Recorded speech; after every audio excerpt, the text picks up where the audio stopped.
Greetings, fellow listeners. I hope you're prepared for another ride of daily horror. Today's story follows a person who's experiencing something rather odd hiding in their walls.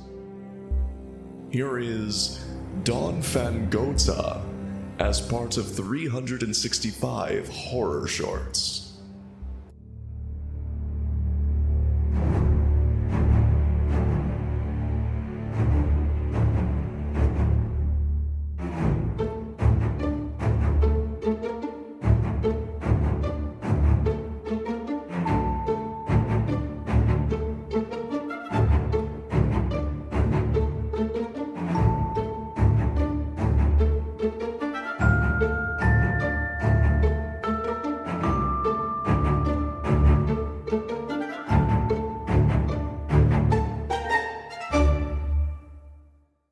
Sometimes we lose ourselves in our imagination. Some take it a step further, disassociating. Getting so lost in their own mind that they forget what's real and what isn't. But what if that line no longer existed? What if everything you knew was a lie? It's been about 4 years since I moved into this apartment. It's not the greatest, but it's not the worst either. I don't exactly pay a fortune for it for the fast food job I work. I mean, so what if it's like half my rent? It's better than most places in town. I live on the 3rd floor, one apartment below me and one above. I don't hear too much from them just as I try making sure I return the favor. Nothing ever really happens here as it is. There might be that one person that moves in whose music is far too loud, but they usually get kicked out after a few months. It's never too bad around here, and everyone who lives here intends to keep it that way. So when I heard a scratching from inside my walls, I was worried. It was faint at first. As I followed the sound into my bedroom, it was the wall just behind my bed. The other side of the wall led to my kitchen, so I knew there was nobody on the other side of the wall messing with me or anything. But still, it was there nonetheless. But when I knocked on the wall, it responded with a heavier, more intense scraping. My heart dropped in my chest as fear overtook me. It wasn't an animal stuck in the wall, it was a person. I heard a knocking from inside the wall, something like they were banging with both their fists. "Hey!" I yelled, trying to make myself seem tougher than I was. I have a gun! Get out of there or I'll shoot!" Of course, I didn't actually have a gun. But they didn't know that, right? The banging came again, rattling the walls with the heavier thumps as it banged. I could hear a muffled voice inside the wall, the voice of a man. I raised my ear to the wall, hoping to hear it better. "Dawn-Fan-Go-Tah," I heard the man's muffled voice shout. "Dawn-Fan-Go-Tah, Dawn-Fan-Go-Tah. Dawn-Fan-Go-Tah," he chanted. The banging came back full force. The guy trapped in there was getting aggravated, and I was getting terrified.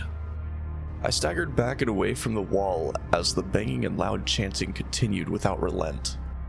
"Dawn-Fan-Go-Tah, Dawn-Fan-Go-Tah, Dawn-Fan-Go-Tah." Just then, my upstairs neighbors stomped their feet hard against the ground, the booms ringing through my apartment. The sounds of the wall were so disruptive that the people living around me could hear it. But just like magic, the chanting and banging from within the wall had stopped. I haven't heard it since, but I was terrified nonetheless. I moved out of my room and slept in the living room for a few nights. And the first thing I did after that jarring event was call my landlord and tell them about the horrifying thing I just experienced. He said they'd send a maintenance man out the next day to cut into the wall and to see what's going on. I knew it wouldn't do much good since the guy in the wall would be long gone by then. But I was at least curious to find out how they got in there in the first place. I mean, I was starting to think I was losing my mind and imagine the whole thing. The next morning, the maintenance man arrived with a buzzsaw. He cut into the drywall where I first heard the banging. He cut out a decent square in the wall and the piece fell away, revealing the pink insulation inside. undented and still fully intact. He looked at me like I was crazy. He suggested that maybe it was another wall I might have heard it from, but I insisted it was this one. He pressed his hand into the insulation to find that the wall on the other side was too close to this wall. It would be physically impossible for a person to fit inside. For anything to fit inside, without being crushed. With that, he patched the wall back up and thanked me for his time. After a while, I felt like I was losing my mind. But that night, it was next to impossible to sleep. I heard banging, loud, and shouting from upstairs. The voices were too muffled to make out what they were saying. I left my room and headed upstairs to knock on their door and ask them to quiet down. But as my hand nearly reached the door, I heard a voice from inside. A familiar voice. Dawn-Fan-Go-Tah. This episode was written and produced by DL Dare. All audio is from epidemicsounds.com.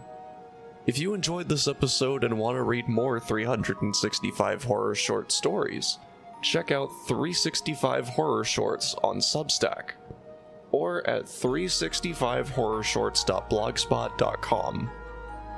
This podcast is distributed by Acast, based on the daily horror short stories by DL Dare.